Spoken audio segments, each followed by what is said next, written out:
We've got JD Claridge from xCraft who's going to come to the stage in just a moment. He's the CEO, director, and co-founder of xCraft, which is a drone company. They raised $1 million on StartEngine in 2017, and they're back for round two. When I checked the raise yesterday, they were at $417,000.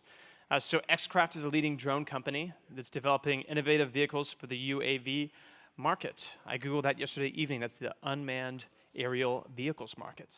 Wow. JD was born with a passion for flight. Building and crashing flying toys throughout his youth taught him much about the science and art of flight vehicle design. He once built a hang glider at the age of 7 and convinced his best friend to test fly it. Luckily for both parties, it was mostly functional. As a certified pilot, electrical engineer, airframe mechanic, and designated engineering representative for the FAA, he has held key engineering roles at several aerospace manufacturers and has founded his own aerospace consulting firm, Aero Design Works.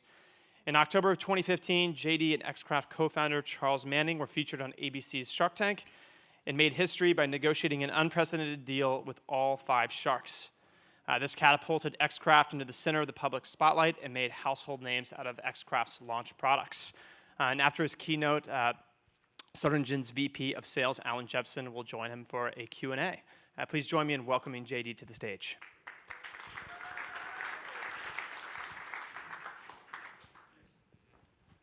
Good afternoon. Thank you for that intro. That was very nice. I'm glad to be here. I am JD Claridge, CEO and co-founder of xCraft. xCraft is a company that develops powerful flying machines that change the world. And that's our mission. I've always had a passion for flight ever since I can remember. That's a picture of me looking really cool, but not actually being cool, holding an RC airplane. RC airplanes aren't cool now, and they weren't cool then, but that's when I was an 8th grader. So I love this quote by Jeff Bezos. You don't choose your passion chooses you. And that's definitely the case with me and flight. Pretty much anything that flies, I'm interested in. I've been doing it since I was very young. And so when I started xCraft, I wanted to change the world with drones. It's my passion. I had this idea that I'm gonna go from here to infinity and beyond, and that's what it looks like, a nice straight line. Unfortunately, that's what it actually looks like, and that's definitely been our experience. It's not a straight line. There's a lot of twists and turns and ups and downs, and we've been along for the ride, but it's been a fun ride. I started out, I worked as an aerospace engineer, got a degree in aerospace engineering. That's not my airplane, but it's a Quest Kodiak. I helped to design that airplane. I did the electrical and avionics system in that airplane. It's a great airplane if you want to buy one, about $1.5 million or so. But they can haul a lot of weight, take off and land out of unimproved airstrips, and it's a great airplane. And I got that was my last real job working for Quest. But I started, toward the end of that, I started having some, I wanted to, like many of you, I'm sure, I wanted to start my own thing. And I met this gentleman named Charles Manning. He's on the right there. And that's from our first Kickstarter campaign. We decided, I had this idea for a high-speed drone that could take off and land vertically and then travel long distances efficiently. And Charles was a business mentor of mine. And together we decided to start a company around that. And originally it was just me and him, and it was sort of a side project. I had a consulting business at the time. But before too long, we founded xCraft together. And we put some patents together and formed the company, and then launched our first product via Kickstarter. And that was the X+1. It was a vertical takeoff and landing drone, more for hobbyists or for fun kind of use. We didn't know what we were doing on Kickstarter. We just put a goal of $50,000, thinking that would be plenty of money to get us what we needed to do to launch a product. Obviously, we needed more than that, but thankfully we did raise more than that. We raised $143,000 on that first campaign, and that got us some exposure. Crowdfunding is a great way to get your idea out in front of people. I think things have changed with Kickstarter, and I think StartEngine is a much better platform, obviously. But it was a great way for us to get our our ideas in front of people, get some funding, and also get feedback from the community about our products and our technology.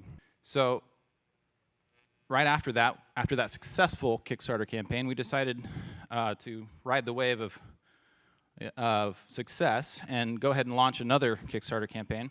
I'd had another idea for a flying phone called Phone Drone.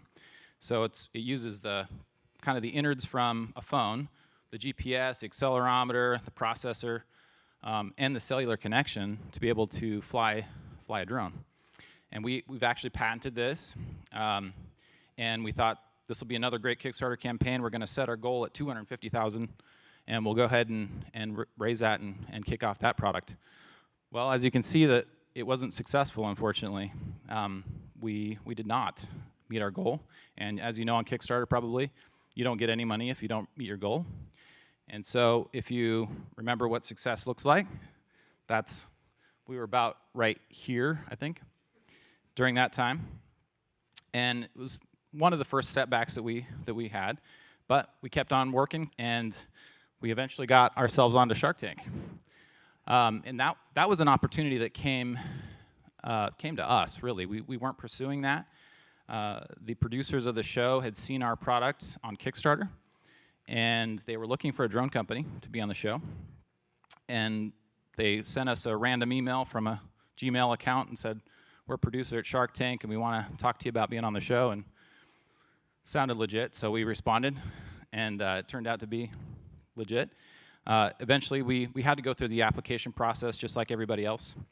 But it worked out really well for us. We were excited to be on the show. It was great exposure. We were able to get a deal on the show with all 5 sharks, which has only happened one other time in the history of the show, I believe. And 1.5 million, 25% stake, $6 million valuation. Seemed like great. It really launched our company to the next level.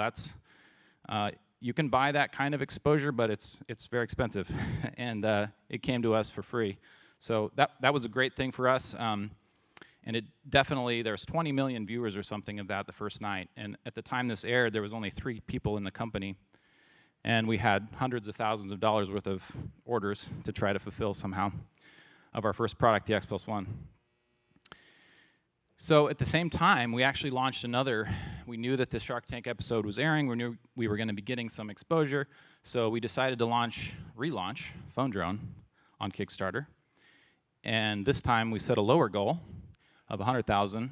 And a lot because of that exposure, we were able to raise that $325,000 during that campaign. And it worked out really well for us. Things were going really good at this point in the company. We hired a bunch of people. We were distributing our first product, the X+1. We were in Best Buy stores. We were on Amazon. We were selling pretty much actually worldwide. We had worldwide distribution, and things were going really well. But we had a pretty high price point on this product. I think it was $1,800 when it first came out. And at the time, that was a reasonable price point for other things that were out there on the market. But then another product came out, that one. And if anybody thinks of a drone, they probably think of this drone, the Phantom DJI product. And that came out right after we had really launched our product. It had a lot better technology than we had in our product. It had 4K camera and a highly improved user experience from their previous generation, and it was a lot cheaper than our product. So that pretty much reduced our effectivity in the market, and we had to lower the price of our product below what this was selling at, which in the end was less. We were losing money to sell the product. So we had to pull back inventory. We had to downsize the company. A lot of different things happened that were not necessarily good during that time. So if you remember what success looks like, I have to remind myself of this a lot. I think we're right here now. That was a tough time for the company, and it really got down to only a few employees after that because we had pulled back all this inventory. We weren't able to really sell it, at least at a profit. And we didn't have another at least at that time, we didn't have another product out there. The vision of the company has always been to support military, eventually military and commercial markets. But right now, or at this time in the company, we didn't have any products out there. So it was a low spot. About that time, I met this gentleman, Phil Burks. He came in as an investor in the company. He's in the public safety space. He's got a business in the public safety space. And he became an investor and kind of saved us during that rough spot. And it was a good time when he came on to help us get back on our feet, and we actually launched our first StartEngine. I'd met Howard early on through my co-founder Charles, and we knew StartEngine was kind of developing traction and being a good potential platform for raising money, so we decided to go ahead and launch. And as you have heard, we were able to raise the max amount on our first campaign. And it didn't start out great though. We had just launched initially, and it was pretty slow for the first 30 days or so. And we ended up doing a rolling close so that we could take that money that we raised in the first 30 days, which is only about 30,000 if I remember right. And then we put that into mainly Facebook ads. And once we did that, it just took off. And within the next 30 days, we had raised the maximum amount. So that was a great experience. But during that time, we have not yet delivered Phone Drone. So I just pulled a screenshot of some of the comments from our Phone Drone campaign on Kickstarter. These are the good ones. I couldn't put up the bad ones, but yeah. It's it's been a long process, and we've had manufacturing difficulties with the product, and so we've actually offered now to refund people on Kickstarter who have put in money for a phone drone because of our delay. And we're not using our StartEngine funds to do that. That's all coming from another investor. But it's definitely been a rough road, and there's a lot of kind of negative publicity that we've gotten out of Phone Drone. We are making it right. You don't have to refund on Kickstarter, but we want to make things right, and so we are offering refunds. And so this is another opportunity for the windy road of success for us. But through all that, we decided to go ahead and launch another product. And this has been in partnership with our partner in Texas, who I showed you a picture of, Phil Burks. It's a project called First Eyes, and it's a first responder drone that will show up on the scene of an emergency call before first responders get there and give them video from the scene, so they know what they're getting into. They can see how big the fire is, where is the accident, what's the traffic look like on the way to the scene. And it does this by using a drone and then a drone port. So the drone is sitting in the port all the time, ready to go, charged. And when a 911 call comes in, the dispatcher can actually request a drone. And once the dispatcher does that, our system takes over. It finds the closest drone to the scene. So there'll be drones located at every fire station. And it will create its own flight plan. It will file that flight plan with the FAA through a system called Lance. Once it gets approval, launch and fly to the scene. All within, the goal is 30 seconds or less for all that to happen to launch, and then be on scene in 5 minutes or less from the time it was requested.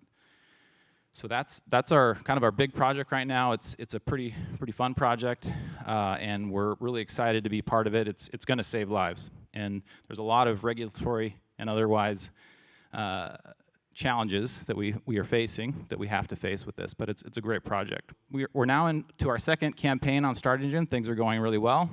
We decided to only raise half as much, mainly because of some reporting requirements and financial audit with doing another CrowdCF raise, but we'll likely continue to do StartEngine. We really like the platform. It's been a great experience, very easy process. I mean, once we know the ropes. So we've really enjoyed it. So xCraft is as I've said, it's a company that is focused on innovation. We develop powerful flying machines that change the world, and we partner with industry to do that. And right now we're partnered with the company in Texas to create this first responder drone project, and we will be creating others as well. the future for us is some concepts that you see up there, basically disrupting transportation as we know it, urban air mobility, moving people and things around. That's something that we're definitely going to be taking part of as we move into the future. So I thank you so much for your time. You've got an interesting backstory, and I think you touch on a lot of aspects of a company's potential journey through equity crowdfunding. I know you touched on it briefly, but a big part of xCraft's story is you met Charles, you created xCraft, and then you launched your first product on Kickstarter. What was can you take everyone here through the decision to choose crowdfunding as, even before StartEngine, rewards-based crowdfunding as a viable option for your business, and why that decision was made? Sure. So for us, it was really an opportunity to raise funds and to get an idea off the ground that we wouldn't have had otherwise. For a company, or for me, or anyone like me who has a good idea, and isn't born into money or has friends that have lots of money, I mean, it requires money to get things done, right? To start a company.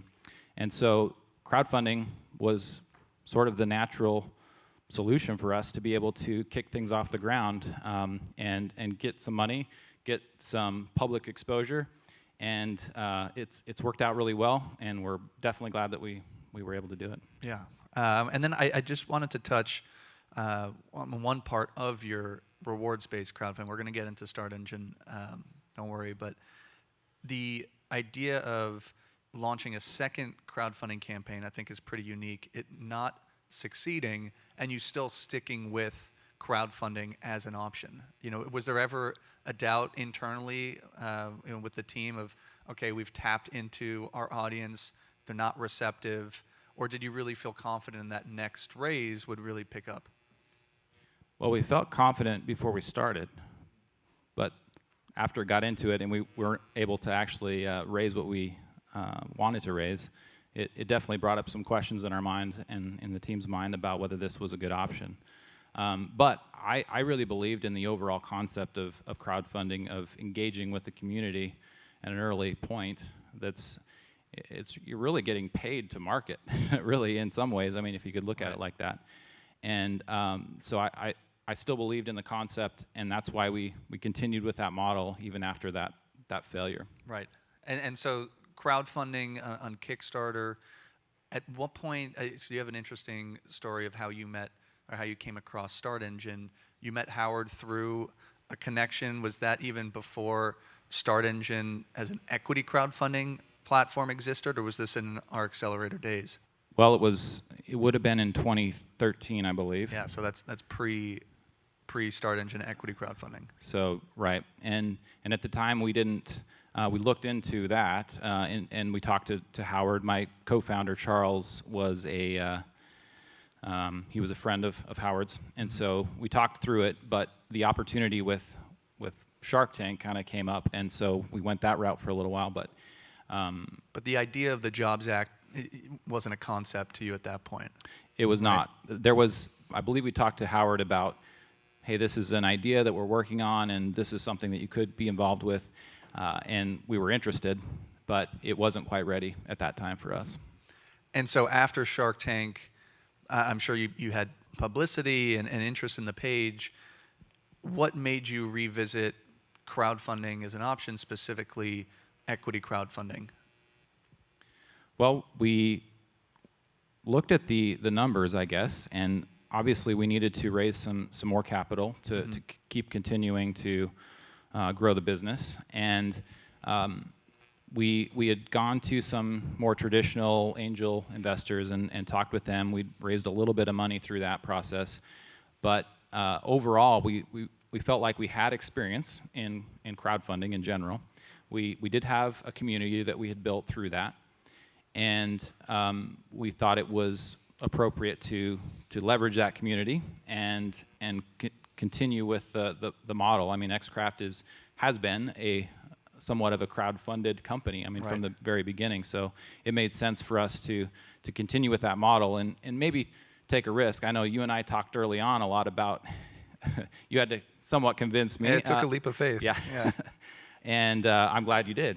It's worked out really well, and it was a good choice, I would say. And we're going to talk about the branding of being a crowdfunded company in a bit, and I want to save that. But the decision point to not go back to traditional crowdfunding and kind of leap into equity crowdfunding, I think could be a decision that a lot of people here are facing. What was that decision factor for you? What kind of made you move forward, and why StartEngine? Well, why not StartEngine?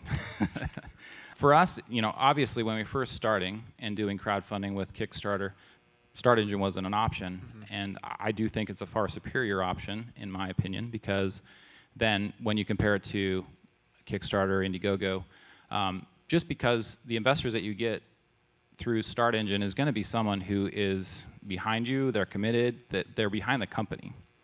Someone who invests in an idea on Kickstarter is more or less behind the product idea, and not necessarily behind the company. It's more, they're kind of giving to get something. You see that with the refunds and kind of the comment process. Right, but we have not seen that at all through StartEngine. Our investors that we get through StartEngine are very, very supportive. We try to update them pretty regularly, and they've been very supportive of everything we're doing and kind of cheerleaders for us. Right.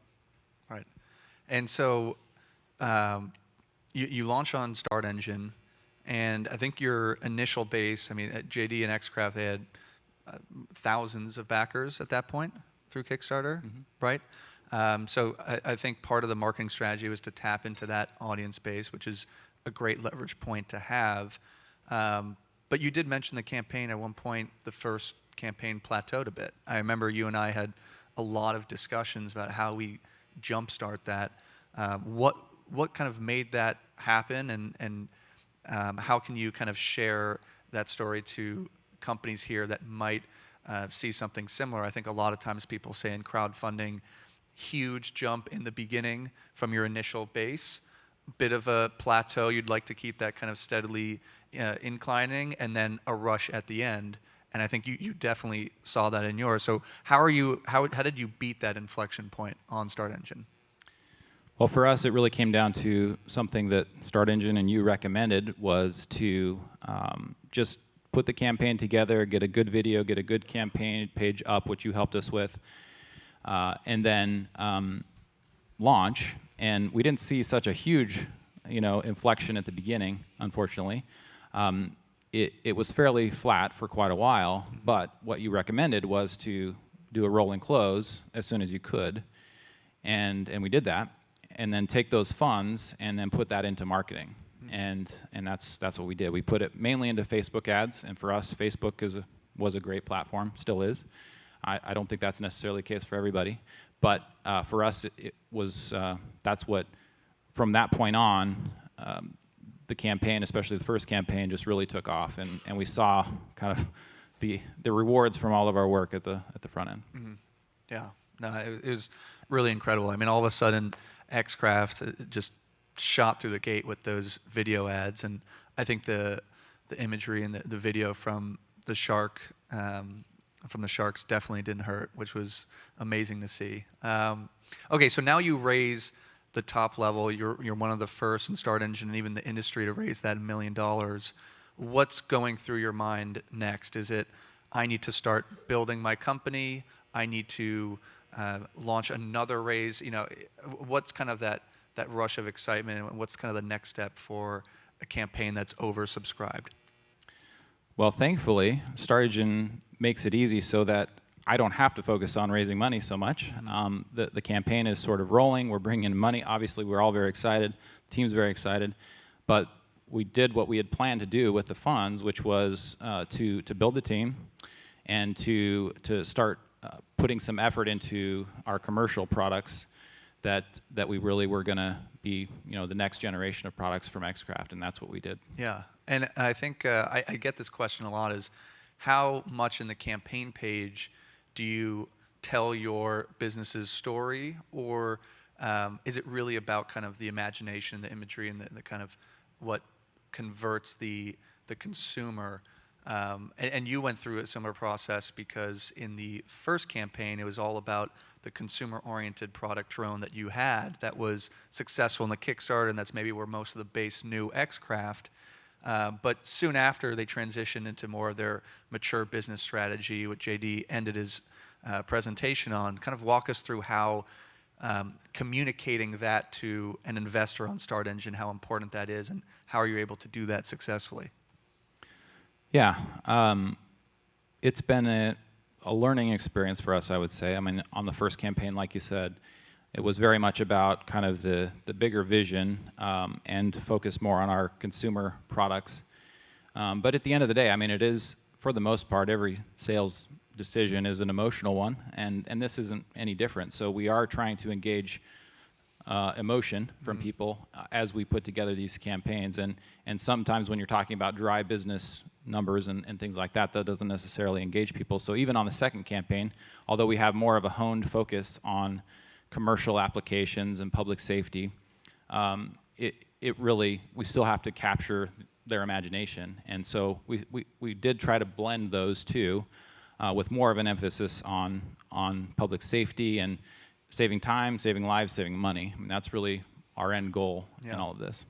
And I do want to save some time for questions, but my last question to you is a question that I always like to hear. Speaking to every entrepreneur here, what is your biggest piece of advice for them, either considering this path of fundraising or already on it? What would you like to tell the audience about raising capital via equity crowdfunding and, of course, on StartEngine? The biggest piece of advice, I mean, in general, for me, what I would say is don't give up.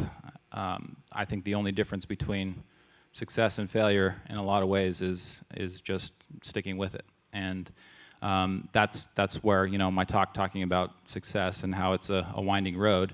And there was a lot of opportunity to give up in that, and we could have, and I could have, but we chose to keep going and find great friends like you and StartEngine, and for us, the risk of using StartEngine as a platform was fairly low. I mean, the initial cost, I guess, and to put together the campaign and everything is relatively small. And then, like we did, a rolling close, and then put the funds into the campaign. It really makes a lot of sense. It's pretty low risk, and in the end, can have pretty high reward. So we will likely continue to keep funding through crowdfunding and through StartEngine. It's been a great experience, so I would encourage all of y'all to do the same.